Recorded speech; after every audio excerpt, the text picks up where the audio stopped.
నిజమైన సేవకుడు తన ప్రాణం కంటే ప్రభు అప్పగించిన పనిని ఎక్కువ ప్రేమిస్తాడు. ఓ దైవజనుడు జోసెఫ్ గారని చాలా లావుగా ఉంటారు, పెద్ద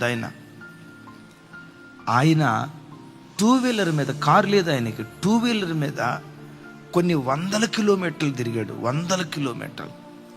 ఎక్కడో ఎవరికో ఏదో దూరం నుంచి ఫోన్ చేసి, అయ్యా కొంచెం అర్జెంటుగా మా ఇంటికి రండి, మా అబ్బాయి మాట వింటలేదు, కొంచెం వచ్చి ప్రార్థన చేయండి అయ్యా అని 65 సంవత్సరాల వయసు కలిగిన ఆయనకి చెప్తే, పాస్టర్ గారు అన్నారట, అయ్యా రాత్రి ఏదో ఛాతి నొప్పి అన్నావు కదా, ఆయాసం అన్నావు కదా, వెళ్ళకపోతే ఏమైంది, రెస్ట్ తీసుకోయ్యా అంటే, లేదు లేదు లేదు లేదు దేవుడు అక్కడికి వెళ్ళమని చెప్తున్నాడు, నేను ఆయన దగ్గరికి వెళ్ళి అచ్చన్న ఆ యవన బిడ్డ దగ్గరికి వెళ్ళి ప్రార్థన చేసి వాక్యం చెప్పి నేను మార్చాలని చెప్పి ఆయాసపడుతూ అనారోగ్యంతో ఉన్న పరిస్థితుల్లో కూడా బండి స్టార్ట్ చేశాడట.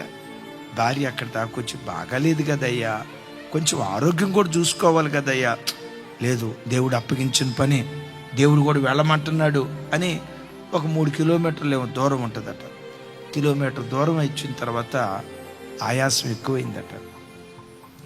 మార్గ మధ్యలో ఒక చెట్టు ఉంటే ఆ చెట్టుకు అనుకొని ఏదో ఆయాసపడతా ఉంటే ఆ చెట్టుకు అనుకొని ఇంకెక్కువ ఆయాసపడుతున్నాడు. ఆయనకు అర్థమైంది ఏదో మొత్తానికి హార్ట్ ప్రాబ్లం ఉందని. ఆ చెట్టు కిందే మోకరించి 2 చేతులు ఎత్తి ప్రార్థన చేస్తా ఆ 1/2 నిమిషం ఇంకా ఆయాసం ఎక్కువైపోయింది. అలా చేతులెత్తి ప్రార్థన చేస్తా మోకాళ్ళ మీద కుప్పలాగా కూలి మోకాళ్ళ మీదే ఆ దైవజనుడు ప్రాణం విడిచాడు. ఆ సమాధి కార్యక్రమానికి వెళ్తే ఆ దైవ సేవకురాలు చెప్తుంది, 65 సంవత్సరాల వయసులో ఉన్న నా భర్త ఈ వయసులో కూడా తన ప్రాణం కంటే ప్రభు పని ఎక్కువ ప్రేమించాడయ్యా, ఎక్కువ ప్రేమించాడు.